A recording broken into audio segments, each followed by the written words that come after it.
Awesome. Well, we are so excited to have Fox Fisher to close out our first day of the conference. Fox is an award-winning creative with an LGBTQIA+ focus. As a brown, queer, pansexual, non-binary trans person, Fox educates on LGBTQIA+ issues through art, books, film, and conversation. Fox and their partner Al explain non-binary issues to peers Morgan live on Good Morning Britain for 15 minutes, as documented in their feature film, I Am They. Fox is a proud patron for LGBT Switchboard, is a co-founder and trustee of Trans Pride Brighton, and is an advisor to All About Trans. Fox consults on LGBTQIA+ storylines and scripts for television, film, theater, and books. Please join me in giving a warm welcome to Fox Fisher.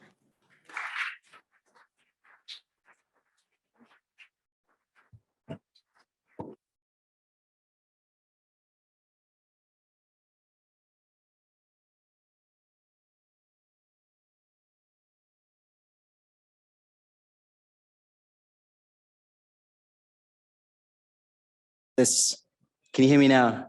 Yeah, brilliant. Hi, everybody. Hey. I'm Fox. Thank you for the introduction. I really appreciate that. So the world is arguably a lot easier for cis, straight, white men. I'm not cis. I'm trans masculine. I'm predominantly in a predominantly straight world. I'm queer, pansexual. I'm not white, I'm brown, I'm mixed race. And I'm not a man or a woman, I'm non-binary. And being different for me goes even further than that. While we're here, I'm left-handed, so I've adapted to a right-handed world. And even in my astrology, I've got a Libra moon, which is the balance, and I've got Gemini rising, which is the twins. So I feel like I've always kind of straddled two sides of something. So, yeah, my intersections haven't always been easy, yet it's these aspects which give me so much power and joy to live my life as myself beyond the limitations that society tries to place on people like me. I think a lot of us are taught to suppress so many aspects of ourselves in order to fit into neat boxes created by society, but I've never fit into any of these boxes, and I don't think anyone really does either. So this is why I do the work that I do through a project called My Generation. So this is why I do the work that I do, raising awareness of diversity and intersectionality. And for that, I use the medium of film and art. And that's one of the reasons why I set up the film project, My Generation, as you see right here. So I'm going to show you a quick trailer for My Generation. So cue next slide. We are valid, we are beautiful, there is nothing wrong with us, quite the opposite, everything is right with us.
Great, so yeah, that's a fairly recent trailer for My Generation. And My Generation was a film project that was founded by myself and someone called Lewis Hancox. We were on a mainstream documentary series together about 10 years ago on Channel 4. It was called My Transsexual Summer, which is a title that I don't think people would choose these days. I wanted to set up My Generation because I didn't feel authentically represented on the documentary series. And it was made, the documentary series itself was made entirely by non-trans people who themselves had quite a limited understanding of what it means to be trans, on the show, I started talking about being non-binary, and the producers stopped filming and said, our audience is not going to understand that. Can you simplify your experience? So I was forced to say that I was a trans man, along with the usual cliches, that I hated my body, that I wish I'd been born a man, that I'd wanted to get genital surgery and so on. I wasn't allowed to fully express myself on a show that was supposed to be about my life. So I knew that I was never going to truly show trans people. I knew that the show was never going to truly show trans people in all the variations of identity and expression. So I picked up a camera myself. Be careful, filmmaking is very addictive. My Generation became my therapy, and we cut out the middlemen, picking up the camera, and started filming trans people all around us. Since then, we've created over 100 short films, which show trans people as people, beyond just being trans, obviously, with fears, hopes, expectations for life, just like everyone else. There is something so special about being able to reflect our contributors back to themselves. And it's in a way where the contributors feel that it's authentic and real. As trans people, we're so used to our stories being trivialized or sensationalized by the media that we forget what it's like to be truly listened to and understood. Through our films, we raise awareness of many important issues, one of them being what it's like to be non-binary as a non-binary trans person living in society today. My partner and I created a documentary where we share our experiences and decided to get protest married more as a gimmick to raise awareness of how non-binary people still aren't legally recognized in the UK. I'm just going to show you a quick trailer for this. Most people in society these days understand what it is to be a trans woman or a trans man. But what about trans people who don't identify with the rigid categories of being a man or a woman? 8 girls in her year are now non-binary, right? Mm-hmm. So schools are now running riot with kids who... Not running riot. Yes, they are running riot. When it's 8 kids in 1 year in one school in this country, it means it's now like a contagion. It's like we're always having to prove who we are, always having to prove our identity. Like, we live this day in, day out, and it's just become this big news story. I'm Fox Fisher. I was assigned female at birth. I'm Al. I was assigned male at birth.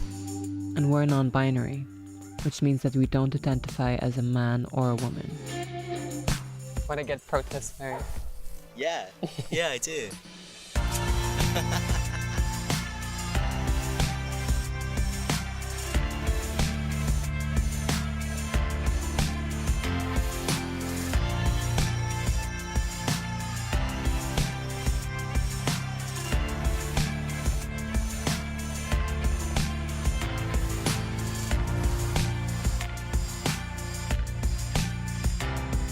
So I'm still wearing the ring after that. I got married about 4 years ago, and I'm still wearing that ring. We bought 2 rings for about £15 down the market. And yeah, it's just nice to have that commitment to each other, even though it's not legally recognized.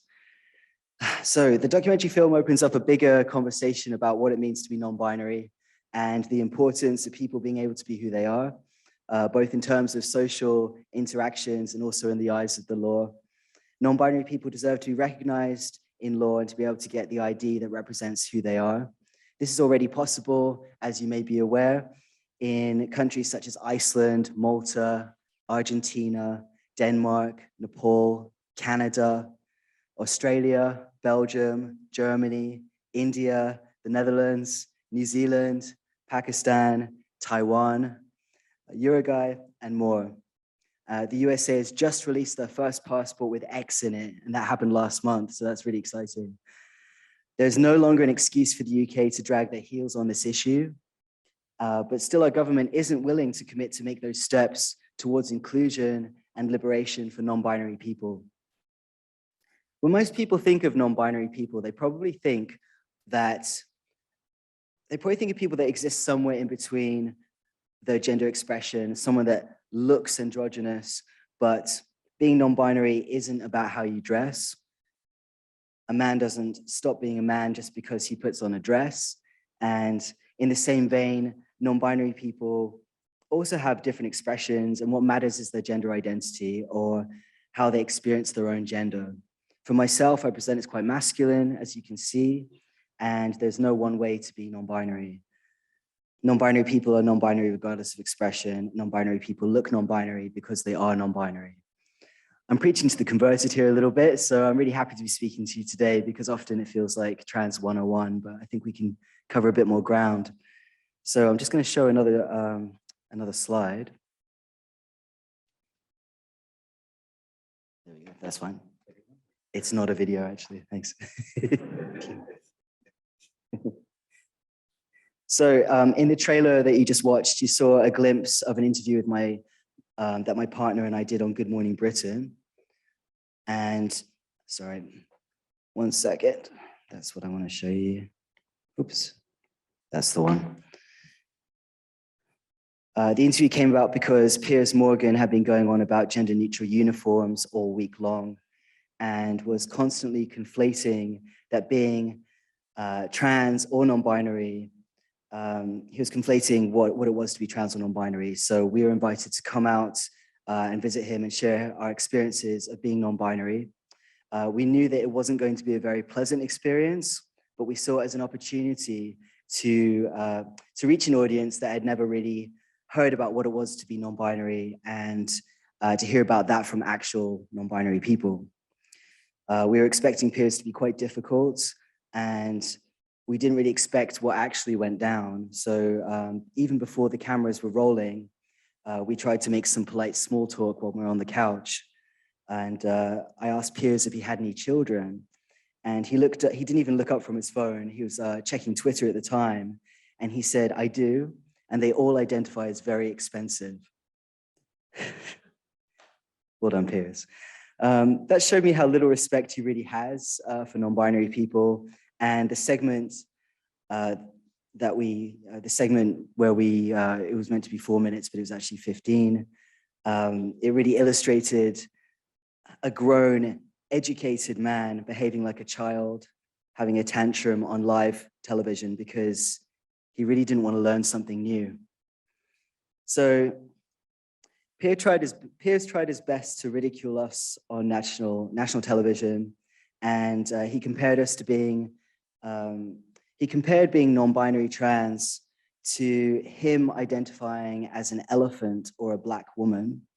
It was obvious to him that it was just a hypothetical discussion, but for us, it's our lived reality. He kept going on about how he should be allowed to identify as whatever he wanted, and maybe start living in the zoo as an elephant. I'm really not sure how the elephants would feel about that. He also compared coming out as non-binary to a contagion, showing just how little he really understands about the lives of LGBTQIA plus people in general. And this is something that LGBTQIA plus people have heard so many times from so many different directions. And it's really exhausting that we have to keep repeating ourselves. Back during the days of Section 28, which is a law that banned the promotion of homosexuality in schools, this is exactly what I had to say. This is exactly what I had said to me, countless of times. It's hard to believe that nearly 20 years after that was abolished, that we're having the same conversations and arguments about a different minority under the LGBTQIA plus umbrella. You think we would learn something from history. Once the interview aired, it got a lot of attention, and for about a week, we were inundated with press, messages, and phone calls. And thankfully, most people who watched it saw how ridiculous Piers Morgan was being. And even if they didn't fully understand what it was to be non-binary, they saw a grown man making a fool of himself and being increasingly hostile to two people who are just trying to explain to him that being non-binary doesn't take away anyone's identity as a man or a woman. My partner and I made a pact to not let him get a rise out of us, and we're so glad that we were able to keep our cool despite the situation. What people like Piers don't understand is that there's a reason we're talking about being trans or being non-binary, and it's because we aren't always safe in society and actually face huge barriers in our everyday lives.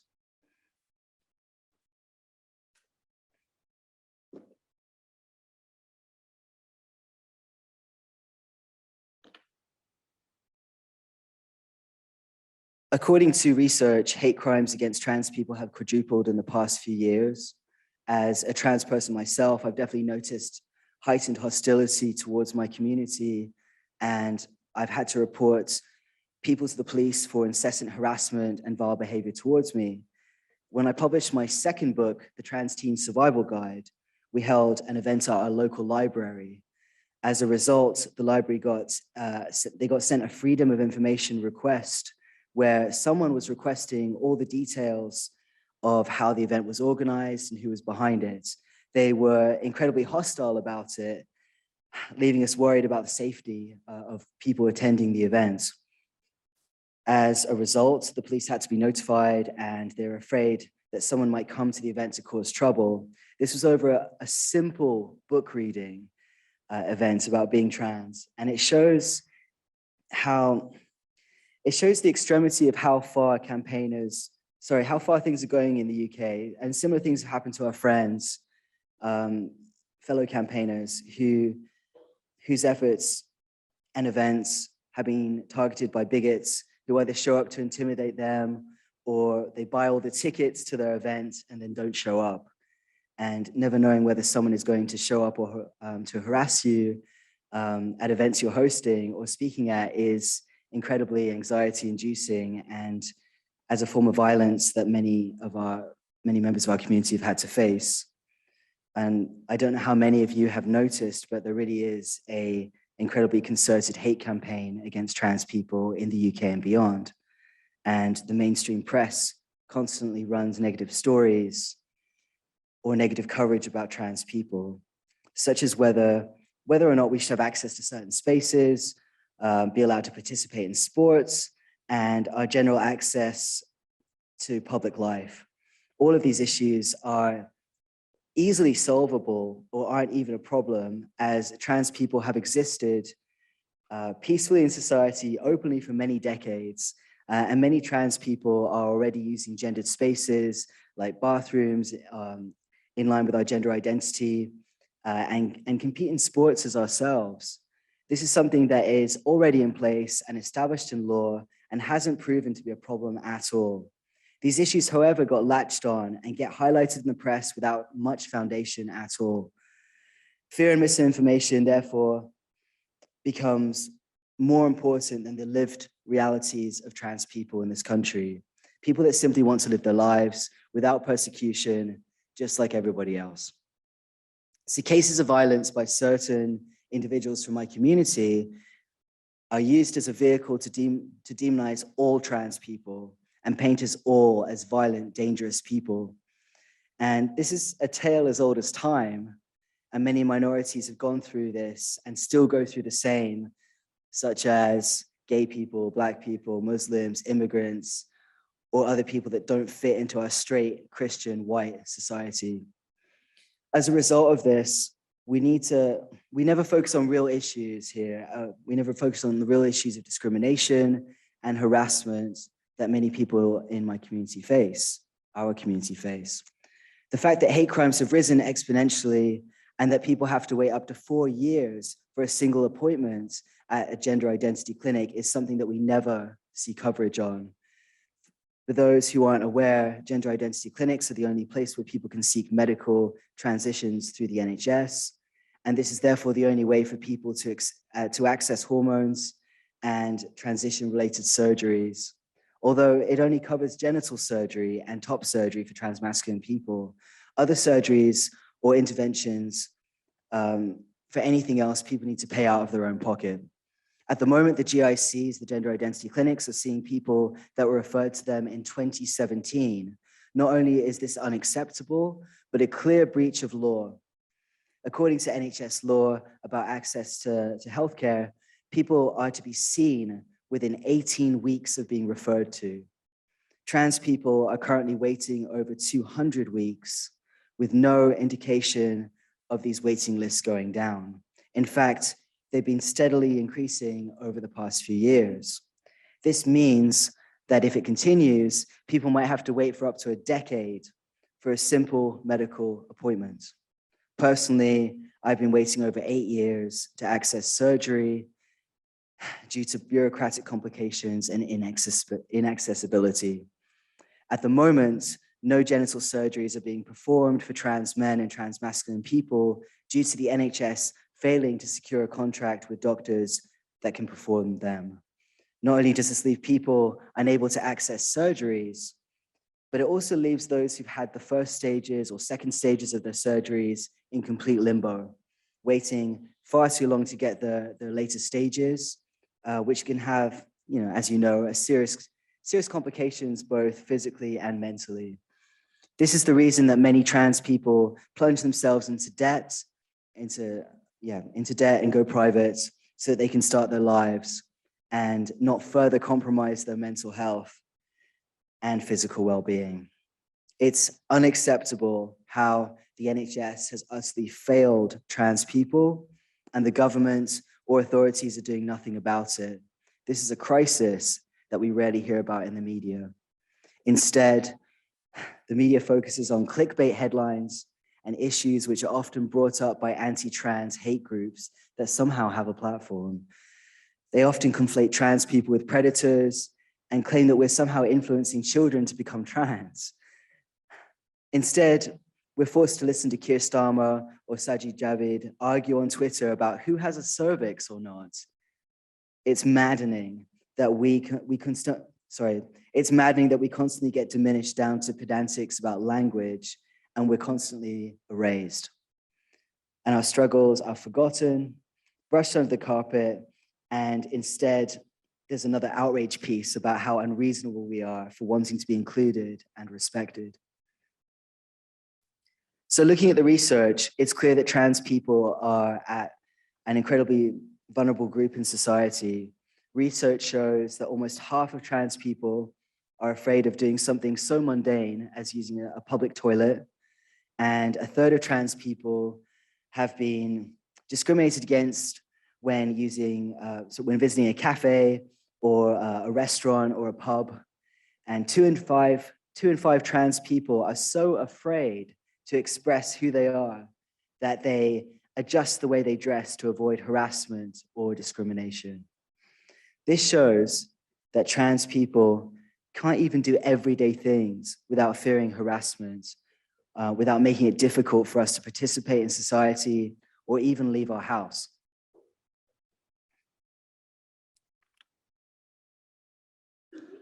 Non-binary people in particular feel incredibly excluded from public life, and research has shown that 65% of non-binary people felt that they were never included on posters, forums, or leaflets related to gender, and 34% of them have been turned away from services due to lack of knowledge from service providers.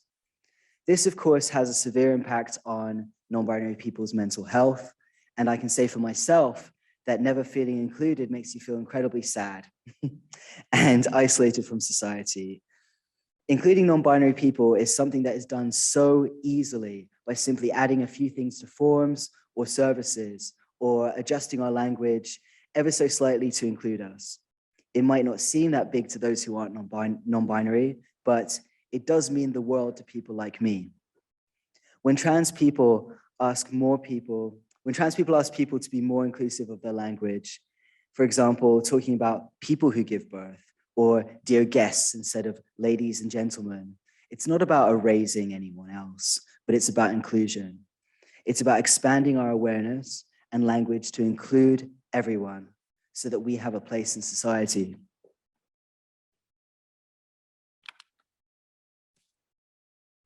When it comes down to trans people in the workplace specifically, Trans people don't feel very safe at all. A 2021 report by Total Jobs, that's this year, showed that up to 65% of trans people hide who they are at work. Oh, that's right.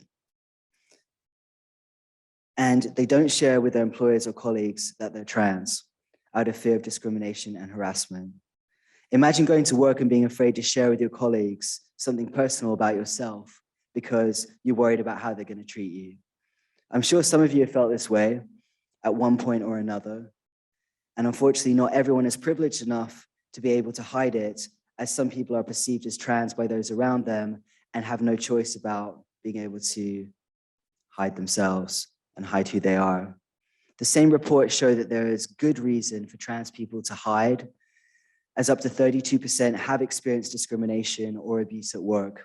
This includes things such as being bullied or insulted for being transgender, colleagues using the wrong pronouns or names deliberately, and with malicious intent, being socially excluded or left out from work projects, being told to use a bathroom that doesn't align with their gender identity and expression, and even being physically assaulted or threatened. Not being able to be yourself can have serious consequences to your mental health. And I don't think I need to quote any research to tell you that when trans people are able to be themselves, they're so much happier. And they do better in life, they do better in their work, or whatever it is they're doing. I'm sure most of you know the power and liberation of being able to be who you are. A few years ago, we made a series called Trans And, which was a series that focuses on intersectionality and showing that trans people are more than just trans. We wanted to give people a different viewpoint on being trans, where transness is just a part of who you are, just like other aspects of anyone's life. I wanted to show you one of these films now, which is about Mackie, who is non-binary, mixed race, a disabled person, but they're also so much more than that as well. So I'm here in the outskirts of Glasgow. I'm just about to see Mackie and their partner Ren. Mackie is a composer, programmer, and an all-round nerd, and they've invited us to come to their house.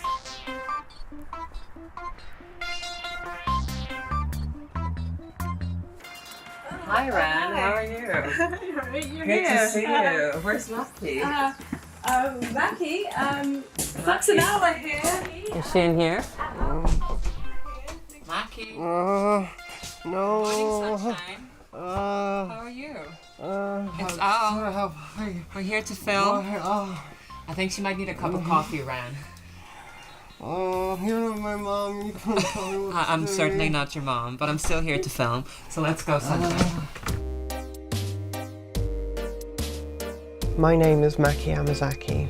I'm trans and a games developer, self-taught engineer, queer, musician, artist, mentor, night owl.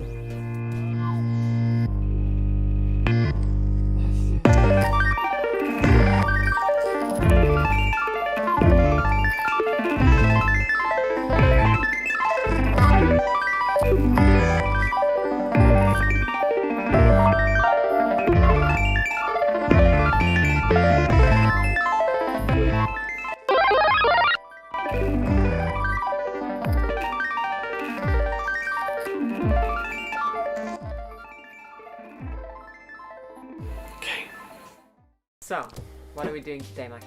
I thought we might work on this. Do a lot of fixing of computers, and this one has some faults. I hate it when old tech is just kind of like relegated to die and it doesn't have to, especially stuff like this that's very easy to fix. So this is a usual activity in the morning for you? Yeah, pretty much. It's really relaxing kind of working with this sort of thing. Though it requires knowledge, it doesn't require too much thinking. Almost meditative, you know, it sort of gives me time to think about life, the universe and everything else whilst I'm fixing old tech. Why do you love doing this so much? Part of it is just kind of like that innate curiosity that I've I've had since I was a kid. I used to love taking things apart, you know, much I'm sure to my parents' dismay. So part of it as well is making sure that things like this don't end up in a skip. A lot of people say to me, oh, this technology is obsolete, but I love them, and there are lots of people who still love these devices, and I think we're getting to the point where nostalgia is starting to kick in. It's kind of past that point where they're old and now they're vintage. So what exactly does this do? It can do anything your heart desires. Back in the day, these were used for a lot of tasks. These days, a lot of people play games on them, but what I really like doing is programming them. These kind of computers are really good for learning to program on because you just turn it on and you're presented with the programming environment. All right, so let's fire this thing up then. This is the memory testing screen, and normally it would boot into, oh gosh, that looks bad. Something is obviously drastically wrong with the RAM, and so I'm going to attempt to fix it today. So did you do a lot of this growing up as well? Yeah, mostly I would take things apart and have a look and sort of see how they work. A bit like Björk did in her famous video, where she takes apart the TV. She's like, oh, it looks like a tiny city. I've switched the TV off, and now I want to see how it operates. This is what it looks like. Look at this. This looks like a city, like a little model of a city, and all the houses which are here, and streets. This is maybe an elevator to go up there. And here are all the wires. It made me wince so much watching that video, but it was really good. So what was it like growing up for you? Did you know, when you were taking apart things that you were trans? Being trans became more apparent as I got older. I always knew deep down, but I didn't understand how gender operates in society, probably because I was too busy doing stuff like this. As a kid, I didn't fit in for so many reasons. Being trans was only one of them. I didn't think it was weird to have friends who were girls and kind of to want to wear dresses. I don't really wear dresses that much these days, contrary to popular belief about trans women. And my parents never tried to exclude me from social activities, but I was always just much happier doing this. Kind of part of who I am. At what time did you realize that you were trans? That is a good question. I didn't really know what being trans meant when I was younger. For the longest time, it feels, I just kind of accepted that this is the way life is and that I have to just put up with it. When I was about 16, I discovered what help I could actually get to really live my life properly. Everything before then just seems like such a horrible blur of awfulness. Did people not take you as seriously as a trans person because of your disability? I think maybe there's an assumption that if you're both disabled and queer, you can't be two things at once. Well, I'm a person of colour as well. I'm a unique mix of lots of different things, and it's just the way I am. Sometimes I fear one day people's minds will just start exploding everywhere because they will realise that the world doesn't operate exactly as they see the world. Everybody needs to be able, not only to be able to access the discussion, but they need to be physically able to access the spaces as well. It seems like such a given thing that people would do that, but there are still so many problems with inclusion of especially disabled people within the trans community. Let's say you hold an event and you're not sure if anyone in a wheelchair is going to come. If you make it accessible, you can find out whether or not people actually arrive. And it may not be like your first choice of venue, but if I can't go, how is it any choice for me? Right, well, it's time to start soldering. Safety precautions first.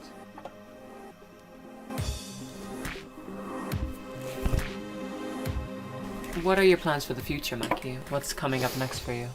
It's been a really difficult year for me, and right now I'm just trying to focus on being glad that, I have lovely people in my life and keep myself working on something that I'm interested in. I often think about what our needs as people are, and the idea of fun and recreation and art is often undervalued and appreciated. And it's hard for me to imagine a world where those things don't exist. The way I see it is, what is even the point of eating and breathing and seeking shelter if we don't have those things in our lives? Focus on being happy, not at the expense of others, and trying to make everybody happy as much as possible. And even though these computers can seem very obsolete, if people enjoy making them and they're learning and being engaged, who's to say that they're obsolete in any way? For me, these machines deserve to be alive, and we don't need to be buying the next phone upgrade. You know, we could be focusing on what is really important, which is having a good time, enriching our souls, being good to one another, and looking after everyone in society. I guess doing this kind of stuff really gives you a lot of time to think.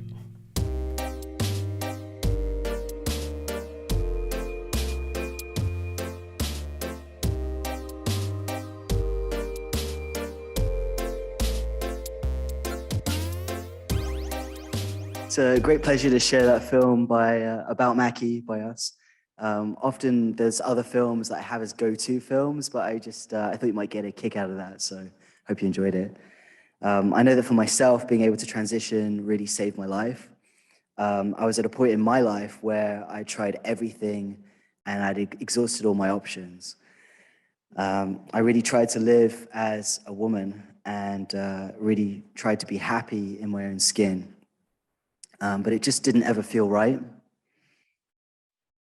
So I took the plunge, and as a last-ditch attempt to feel connected in this world, I finally started taking testosterone. And thankfully, it really did save me. So transitioning was exactly what I needed to feel more at ease in my body.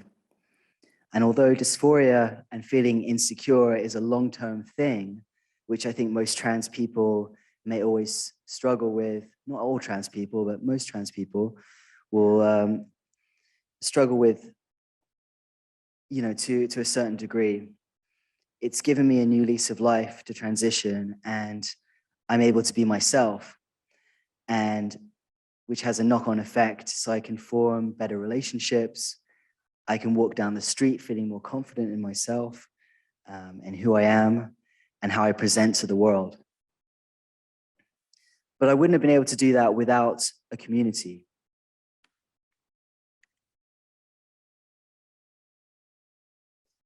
The importance of building a community and finding people like yourself is so important, which is why conferences like this is super important as well. And I was fortunate enough to be one of the co-founders of Trans Pride down in Brighton, which is, I hate these firsts, but it was, I think, the first trans pride in the country, but I hate saying stuff like that. It's one of the biggest trans prides too. We started Trans Pride in 2013, which seems like such a long time ago now. And we didn't expect that, we really weren't sure how many trans people were gonna turn up. And we would have been really happy with a couple dozen people. Instead, we got over 1,000. Just at the first event. He turned up at the small park that we had, and it showed us that there was a real need for an event like this. And the reason that we started it in the first place was that we didn't feel fully represented or supported. We felt quite lost within the larger Pride event. And we wanted a smaller space where we could feel safe and supported, and we could support each other. So following that year, we took it to the streets and we held our first official Trans Pride protest march. Thousands joined us that year, and the event has been steadily growing since then. And at the last actual physical event, we had 10,000 people on our march. We still have a lot to fight for, and this event provides us with it provides our families with a space to be ourselves. We can support one another, and we can just be in a space where we don't have to worry about being judged or singled out. The power of this event is that it's run by our community, for our community, and it remains a grassroots and community-led organization, unlike many pride events that are becoming increasingly corporate and mainstream. Support from corporations is, of course, incredibly important to get funding to run these types of events, but there is a way of doing this without losing the essence of what is pride. And that's what our community is about, our diversity and the pride in being LGBTQIA.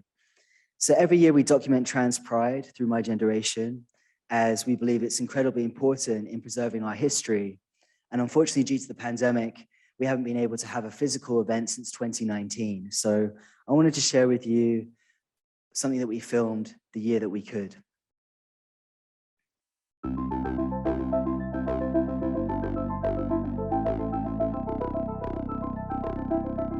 right, Sarah. Are you ready? You ready? We're ready. Hello, Trans Pride Brighton! Trans Pride is here to give family to people like us. Trans men are men! Trans women are women! Non-binary is valid! Trans rights are human rights! Decriminalise sex work! Safety first! We're fighting for decriminalisation! For safety! We're fighting arrests, raids and deportations! Please look up! Make all women safe! Sign our petition and help us! Thank you! A really great thing about Trans Pride Brighton is that it's still a protest rather than a corporate shill. Perhaps a Pride March is a metaphor for transition. We seem to wait forever for it to start, and then no matter how much anybody we pass might disapprove of us or even hurl abuse at us, we keep going with our heads held high. It's still magical seeing trans people taking their first hesitant steps in public at this event, and if that's you, we welcome and value you.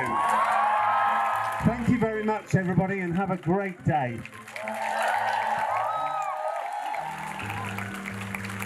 And we're here to celebrate everything that the trans community has achieved since then, but also to recommit ourselves to challenging the hatred and the stigma and the discrimination that still exists. Because we will not accept people being attacked simply for being who we are. We will not accept the media that all too often is still so divisive and damaging and destructive when it comes to the portrayal of trans people. Tolerance is not enough. Trans rights are human rights. Thank you for being here in all of your glorious beauty to celebrate who you are. Thank you.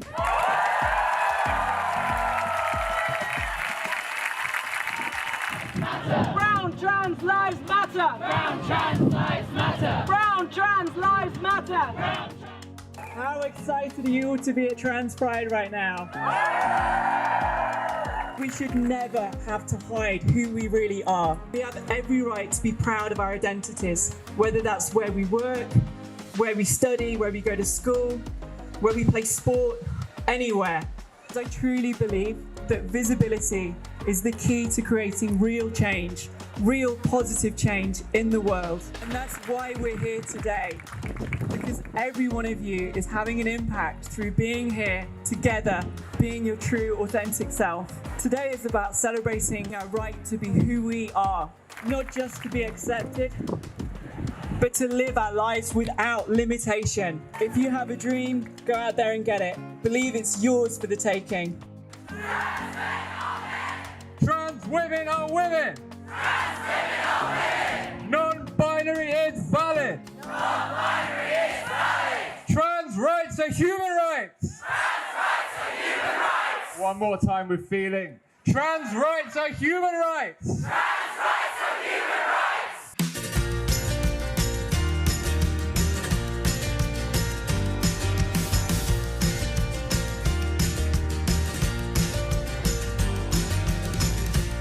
Dressed up and know where to go. Walking the streets all alone.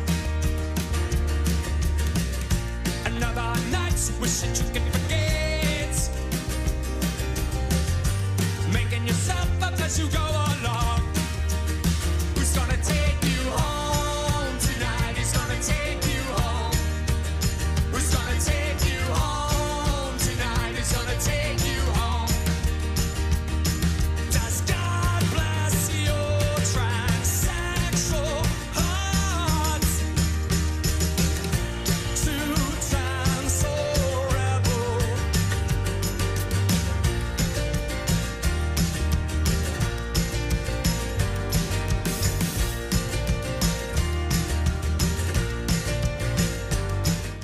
So heartwarming, really nice to see again. One of those things that gives me hope today is seeing the younger generation of trans people being able to be themselves at a younger age. It wasn't even a conversation when I was growing up, and I couldn't have come out at all while I was growing up. But seeing the younger generation have the opportunity to say who they are at a younger age and being supported in that is something that really fills my heart with joy and hope. They don't have to suffer and hide away, and they get to be who they are. Like many of our community haven't been able to come out because of fear and shame. And younger generations have been able to overcome that because as a society, we're getting a bit more open and aware. So this is a film that's a simple conversation between a 70-year-old trans woman and an 11-year-old trans girl. And in the film, they talk about the differences of their lives, and they talk about how far they've come, how far things have come as a society. And I think it's a really beautiful conversation between two very different generations of people. And I think it illustrates the importance of supporting young trans people in being themselves. How did things go when you were my age, Josie? Well, it was a very different time, Poppy. I can only say I was born in rural Northumberland and I met so very few people. I didn't meet a girl until I was 5. And I knew as soon as I met her, I thought, oh, that's me. It wasn't like I could consider transitioning or thinking I was a girl. This just wasn't on the agenda. We had no internet, we had no television, we had no radio. So I was left in a village full of coal miners, quarry workers. It just steadily got worse inside of me, and by the time I was 9, I knew that this body was wrong. There wasn't any words that you could use to tell people. So I didn't have any options, but by the age of 12 I was left just disappointed that I wasn't entering any sort of puberty. It was obvious I was never going to be a girl. It's hard and complicated. It was hard. I went on to get a good academic career, but ultimately the strain was there all the time. But that's totally different to your experience, isn't it?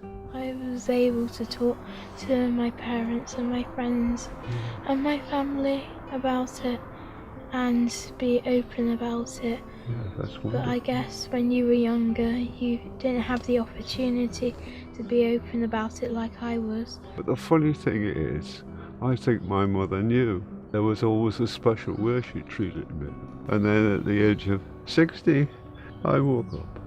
The path I took for surgery was a disaster. And that sort of floored me for a bit. And it's sad when I think back on it. There's no need for him to be as offhand as he was. I had it corrected, and I went to California, and I saw there a wonderful lady called Marcy Bowers, and she is one of the top 3 gender surgeons in the world. I perform about 150 per year. I was the first person with a transgender history to actually perform the surgery. And she was horrified when she looked at me. She really was. And I said, "Can you put it right?" She says, "Yes, Josie, you've come to the right place. What are you doing Friday?" Brilliant. So you see me now, but this is the end of my journey, Poppy. It's more to do now with not who I am, but what I do. I know that you're going to have a much fuller and complete life. And who knows what miracles technology can bring. All right, maybe one day it may be possible for you to have your own baby. I always think that that's a possibility. That's what I dream for, that we can become what some awful people in this life call real women. Do you know what I mean?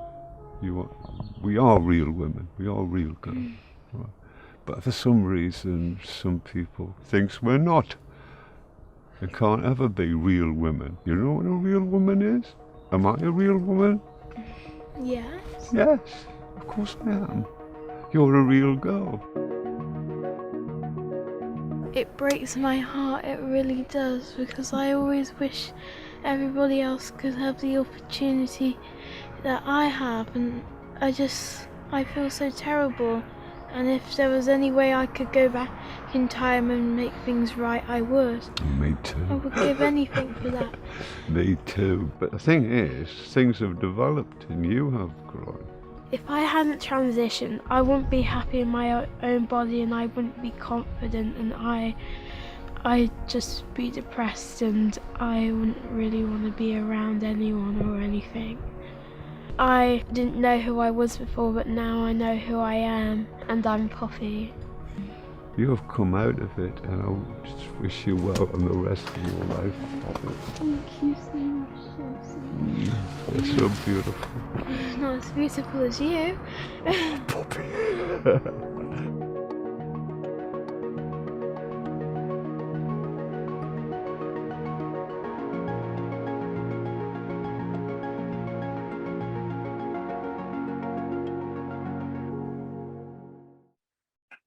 It's such a simple conversation, and I'm so happy that we were there to record that. So one of the most common things that people ask me is how they can be a good ally to trans people. There's obviously a lot of things that you can do. The most important thing is to support trans people on their terms and stand up for them and their rights. So my partner and I did a short video for Pink News where we talk about some of the things that people can do to be an ally. So I'll show that quickly. Hey, I'm Fox. And I'm Al. And here's 5 things that you can do to be a good trans ally. Number 1 on our list is to check in with trans people. Trans people are often struggling because of negative media attention, or they've just had a really bad day, someone misgendered them, they had a tough day at work. So a really good thing for you to do is just check in with them and say, how are you doing? How are you feeling? Is there anything I can do? Is there anything you want to talk about? Just simple things. Yeah, isolation is a real thing, and people can feel incredibly isolated with their experiences and not know who to share them with, so that's going to mean a lot to someone. Challenge everyday transphobia. So if you hear someone misgender someone, you hear someone say something that doesn't quite seem right about trans people, challenge them and ask them questions about it. It's not necessarily about being incredibly aggressive and going in for a fight, but it's just about questioning and having those conversations, because as soon as people realize that there might be different viewpoints, that might open their eyes to something completely different, because often people just don't know better. That's right, often it's ignorance, and you can absolutely help to change people's minds when they're ignorant. There's a few people that will never ever have their minds changed about trans issues at all, but I think that a lot of people, can just go, oh, okay, trans people are human beings, wonderful, I understand everything now. Number 3 is respect someone's pronouns. So if somebody says to you, oh, I use he pronouns or she pronouns, or I use they pronouns, do your best to respect that. Nobody's expecting you to maybe get it right off the bat and be completely perfect about it, but if you're making that effort, people will see that immediately. And it will absolutely make someone's day if you use the right pronouns. I know for me, when I was first starting out with my medical transition, I perhaps didn't look the part, but if somebody used the right pronouns for me, I was so happy. But if you do mess up, just say sorry and then just move on. No biggie. So there might be a local support group in your town. See if you can help them, see if you can donate, see if you can volunteer. This will all really, really help. So on social media or in your workplace or wherever, be active in your support for trans people. You know, retweet things from trans people, retweet articles, share things, you know, wherever you see them, and just make people know that you are a trans ally. Because then people might also want to approach you because they say, oh, this person is speaking about trans issues. Maybe I have some questions, and then maybe they can ask you some questions. And as an ally, that takes heat off trans people that are constantly getting questions and might be tired of answering questions and just, you know, want to have a relaxed day.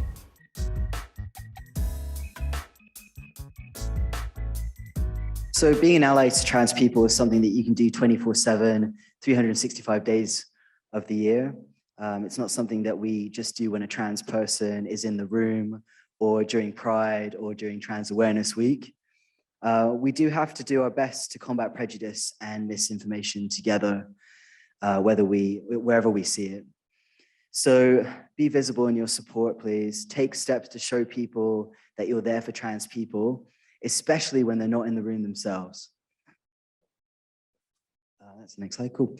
Yeah, trans rights are women's rights, are human rights. Trans people need allies more than ever.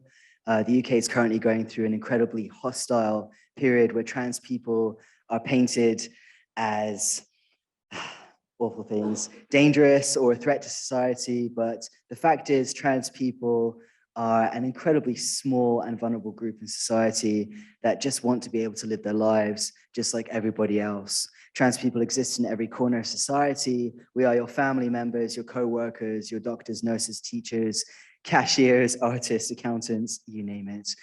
We share a society with all of you, and you probably interact with trans people more often than you realize. If there's one thing that I ask you to take away from this talk, it's that trans people are just like you. We deserve to feel safe. We deserve to feel respected and celebrated for who we are. We shouldn't have to hide ourselves away in order to, for others, to stop others from feeling uncomfortable about our presence. And our stories allow us to guide the conversation about our lives. By just listening to trans stories by trans people, I can guarantee that you'll learn a lot of things that you'll never hear on the news.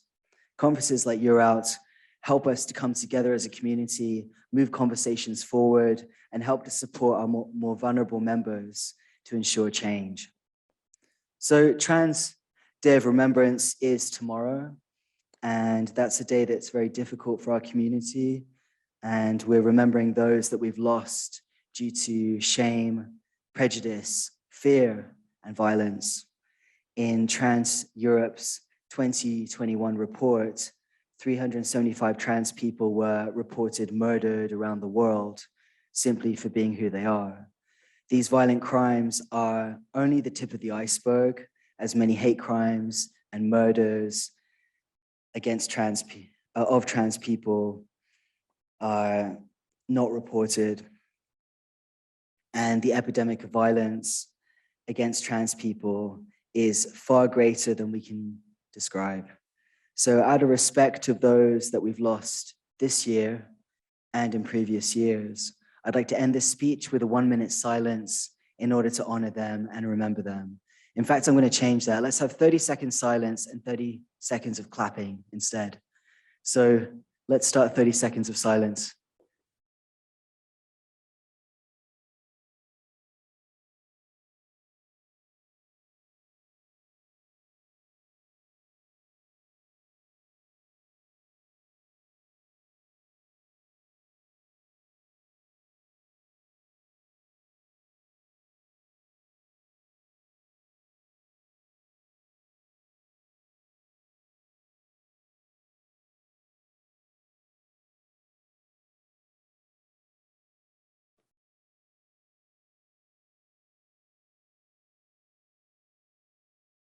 Okay, let's raise the roof.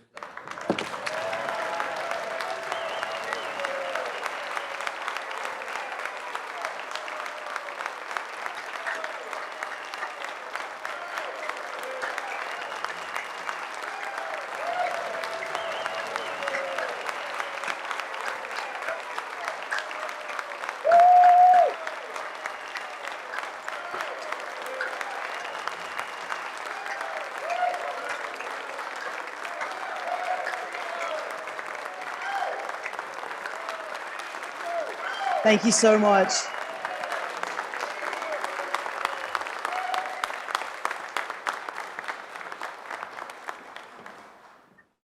Have an amazing rest of conference, and thank you so much.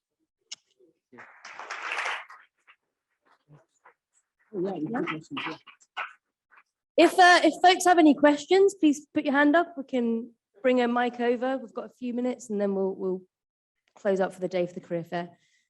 Does anyone want to ask a question? Do we have anything on Hopin? Maggie? Bear with for a mic.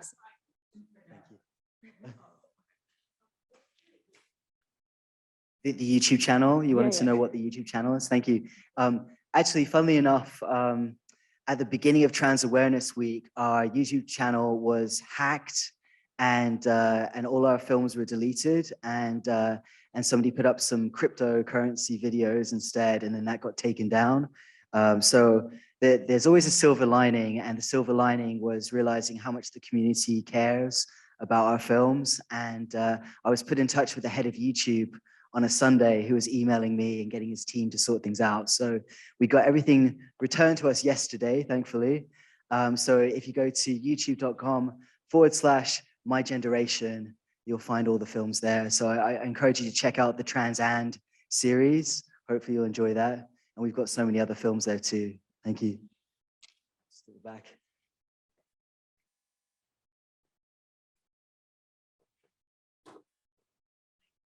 Hi, Fox. Thank you so much. I'm Gani. So one of the things that we discussed earlier during this day was about the importance of not feeling that you have to represent, and speak up for everyone. But actually, how do you feel being someone who's kind of considered in that way?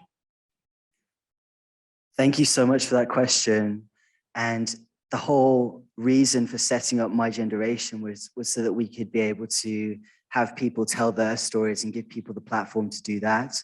So that's why I'm so pleased to have that outlet as well, because I don't want to stand here and talk about my experience and claim that that's everyone's experience, because that's just not the case at all. And it feels very awkward to do that. So yeah, I do try and be very careful about speaking for a community. I try and pass people on to other content and to other voices.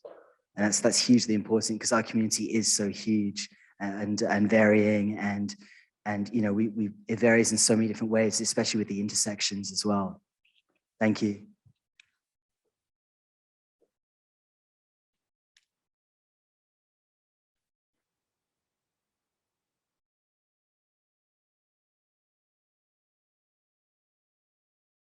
Hi, I don't really have a question, but I just wanted to say that I've been following you. Me and my boyfriend have been following you since my friend went through a transition a couple of years ago. And I think what you do is amazing. And I really encourage everyone else to follow as well. The debate you told us before, I've seen that, and I showed that to people probably more than 50 times now. I just want to say, I can't believe how calm you and your partner remained while that guy was talking about identifying as an elephant in a zoo, etc. I was getting so angry. I think I almost threw the laptop one time. So not a question, just highly encourage everyone to follow, because I think it's amazing. Thank you.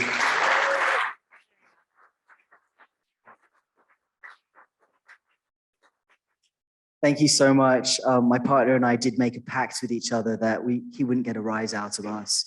So I think at one point my partner wanted to throw a glass of water in his face, but they held off. We were invited back and we said, no way, there's no way we're going to do that again. That was such an absurd conversation. I think the more we move away from it and look back on this time, we'll see how absurd people like that are, and how unfair it is to have somebody who is so hostile as a presenter. So thank you. Amazing. Can we give Fox another round of applause? Thank you so much.